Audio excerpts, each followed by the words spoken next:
اس سوال سے توجہ ہٹانے کی کوشش کی۔ مرکزی سوال جماعت احمدیہ کا اور ہمارے مسلمان بھائیوں کا جو نزاع ہے وہ یہ ہے کہ کیا عیسیٰ علیہ السلام آسمان پہ زندہ بیٹھے ہیں، یا حضرت عیسیٰ علیہ السلام قرآن کریم کے روح سے، حدیث کے روح سے، عقل کی روح سے وفات پا چکے ہیں۔ ان کی تمام تر کوشش، جتنے حوالے انہوں نے دیے ہیں، یہ جوئش انسائکلوپیڈیا کے حوالے دے رہے ہیں، جوزیفس کے حوالے دے رہے ہیں، تمام تر کوشش ان کی یہ ہے کہ اصل مرکزی نقطے سے ہٹائیں۔ اب جیسے میں نے عرض کیا ہے، یہ یاد رکھیں سامعین اور ناظرین ہمارے، کہ مرکزی نقطہ تو یہ ہے ان کے نزدیک حضرت عیسیٰ علیہ السلام آسمان پہ زندہ موجود ہیں، اور جماعت احمدیہ کا مسئلہ یہ ہے کہ نہیں، قرآن کریم، حدیث وغیرہ وغیرہ، عقل اس کی توثیق اور تائید نہیں کرتے۔ حضرت مسیح موعود علیہ السلام نے اس سوال کا جواب دیتے ہوئے ایک چیلنج آج سے 100 سال پہلے کا دیا ہوا ہے۔ میں اپنے احباب کو، دوستوں کو اس کے بارے میں حضور کے اپنے الفاظ میں یہ سنانا چاہوں گا کہ آیا عیسیٰ علیہ السلام آسمان پہ زندہ موجود ہیں یا وفات پا چکے ہیں؟ یہ چیلنج حضرت مسیح علیہ السلام نے 24 جنوری 1898 کو دیا۔ اب اس سے اندازہ لگائیے کہ تیسری نسل ہے جو اب گزر رہی ہے، 2 نسلیں گزر چکی ہیں، کوئی جواب نہیں دے سکا۔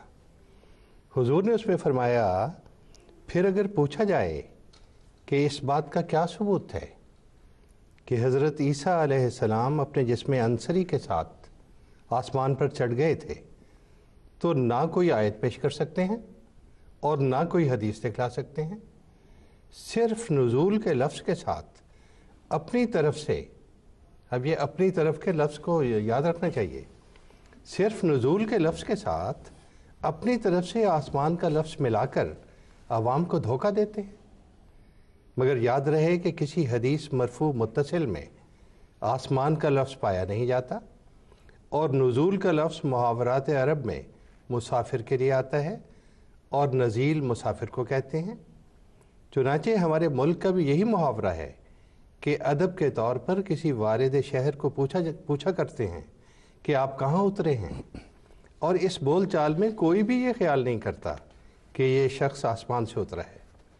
اگر اسلام کے تمام فرقوں کی حدیث کی کتابیں تلاش کرو تو صحیح حدیث تو کیا، وضعی حدیث بھی ایسی نہیں پاؤ گے جس میں یہ لکھا ہو کہ حضرت عیسیٰ علیہ السلام جسم عنصری کے ساتھ آسمان پر چلے گئے ہیں اور پھر کسی زمانے میں زمین پر واپس آئیں گے۔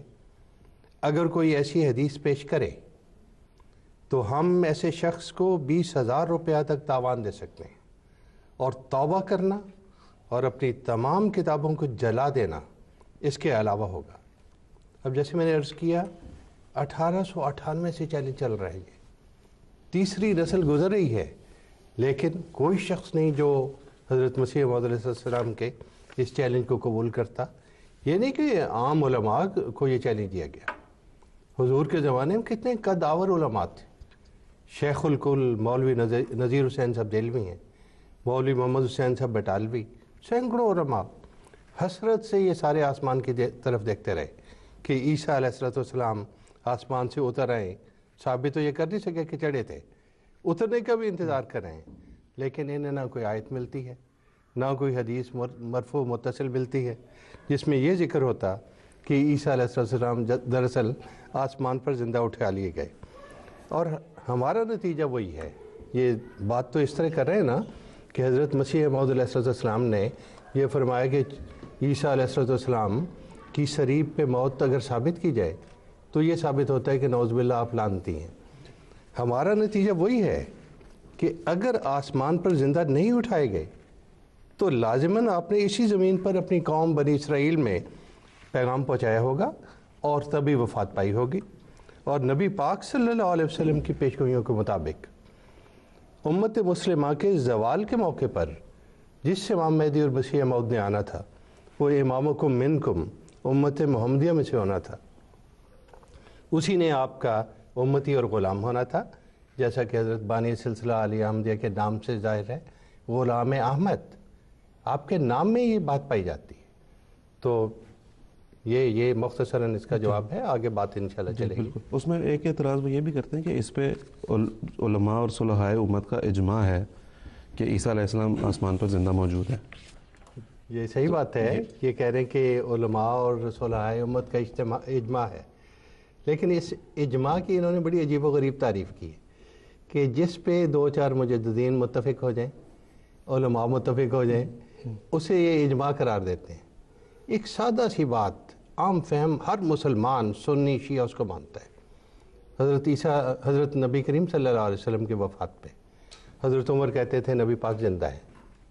موسیٰ علیہ السلام کی طرح ہم سے عارضی طور پہ جدا ہوئے ہیں. عیسیٰ علیہ السلام کا وہ بھی نام نہیں لیتے تھے. تو لیکن آپ فوت نہیں ہوئے، تلوار لہرا رہے ہیں. اگر کسی نے کہا فوت ہو گئے گردن کاٹ دوں گا. اس موقع پہ کوئی اجماع ہوا تھا؟ حضرت ابوبکر صدیق تشریف لاتے ہیں، نبی پاک صلی اللہ علیہ وسلم کے پیشانی مبارک پہ بوسہ دیتے ہیں، فرماتے ہیں خدا کی قسم آپ پہ کبھی خدا تعالیٰ 2 موتیں نہیں لائے گا. اور پھر قرآن کریم سے ثابت کرتے ہیں کہ نبی پاک صلی اللہ علیہ وسلم وفات پا چکے ہیں. اور تمام کے تمام صحابہ حضرت عمر سمیت ان میں سے ایک بھی نہیں کھڑا ہوتا اور اعتراض کرتا کہ حضور آپ کیا فرما رہے ہیں؟ عیسیٰ علیہ السلام تو آسمان پہ گزشتہ اتنے لمبے عرصے سے کئی 100 سال سے زندہ بیٹھے ہیں، اور آپ کہتے ہیں کہ نہیں فوت ہو چکے ہیں، اور نبی پاک صلی اللہ علیہ وسلم ہم سے اسی رنگ میں جدا نہیں ہو سکتے تھے. تو یہ پہلا اجماع امت ہے ہمارے نزدیک. کیا صحابہ کرام سے بڑھ کے، حضرت ابوبکر اور حضرت عمر سے بڑھ کے مجددین تھے؟ ہمارا ہمیشہ مرکزی نقطہ ایک رہا ہے، پھر ہم اس کی طرف لائیں گے. یہ ہمیں قرآن سے ہٹا کے حدیثوں اور ان باتوں کی طرف لانا چاہتے ہیں. ہم کہتے ہیں خدا کا خوف کرو، قرآن سے مت ہٹو. قرآن خدا کا کلام ہے. حدیثیں تو 200-250 سال کے بعد جمع ہوئی ہیں، لیکن قرآن کریم کے ساتھ اللہ کا وعدہ ہے کہ اس کا ایک شوشہ بھی تبدیل نہیں ہو سکتا. تو لیک صاحب نے ذکر فرمایا نا اجماع صحابہ کا، یہ دراصل بہت ہی اہم بات ہے، اس لیے کہ یہ رسول پاک صلی اللہ علیہ وسلم کے بعد سارے کبار صحابہ بشمول ان 4 خلفاء کے جو بعد میں خلفائے راشدین کے طور پہ آئے، وہ سارے شامل تھے. سب کبار صحابہ موجود تھے. اس موقع پر جب حضرت ابوبکر صدیق رضی اللہ تعالیٰ عنہ نے قرآن مجید کی وہ آیت کریمہ پیش فرمائی کہ وہ محمد اللہ رسول قد خلت من قبل رسول، اس موقع پر حضرت عمر رضی اللہ تعالیٰ عنہ کا آتا ہے ذکر، وہ کہنے لگے کہ یہ آیت قرآن مجید میں نازل شدہ تھی. 1000 دفعہ میں نے سنی، 1000 دفعہ پڑھی، لیکن یوں محسوس ہوا کہ شاید یہ آج اسی وقت نازل ہوئی ہے، کبھی اس طرف دھیان نہیں گیا تھا. تو فوراً وہ چپ ہو گئے. اس جگہ ایک بات یہ بھی نوٹ کرنے والی ہے کہ اس موقع پر جب ان کی بات کی تردید ہو رہی تھی تو سب سے پہلے ان کو بولنا چاہیے تھا، کیونکہ جس آدمی کی بات کی تردید ہو رہی ہو فوراً سوال اٹھاتا ہے کہ کیسے کہا جا سکتا ہے کہ سارے رسول فوت ہو گئے ہیں، میں حضرت عیسیٰ علیہ السلام زندہ ہیں. حضرت عمر رضی اللہ تعالیٰ عنہ نہیں بولے، کوئی اور صحابی نہیں بولا. تاریخ میں یہ بات اچھی طرح مدون ہے کہ کسی صحابی نے اس میں کوئی نقطہ اعتراض نہیں اٹھایا. تو سب سے پہلا اجتماع اسی بات پر ہوا. اور حقیقت بھی یہ ایک اور پہلو سے دیکھا جائے کہ دنیا کے 1000 مجددین آ جائیں، 1000 علماء آ جائیں، 1000 مفسرین آ جائیں، کوئی بڑے سے بڑا عالم آ جائے، وہ جو مرضی کہتے رہے. سوال یہ ہے کہ کیا اللہ تعالیٰ کا قول سب پر مقدم نہیں ہے؟ اللہ تعالیٰ کا کلام ہے، قطعی، یقینی اور محکم کلام ہے، جو اللہ تعالیٰ نے بیان فرمایا، ساری امت، ساری دنیا کی ہدایت کے لیے بیان فرمایا. جب اس کلام سے کوئی چیز ٹکراتی ہے تو اس قول کی ہمارے نزدیک حیثیت نہیں رہتی. اگر وہ اس کی تائید میں بولتے ہیں، سو بسم اللہ، ہر ایک کی ہم عزت کرتے ہیں، ان کی شان میں ہم کبھی بھی کوئی کلمہ استخفاف بیان نہیں کرتے، کوئی بری بات نہیں بیان کرتے. کیسے بیان کریں؟ امت کے بزرگان ہیں، علماء ہیں، بڑی بڑی انہوں نے خدمات سر انجام دی ہیں.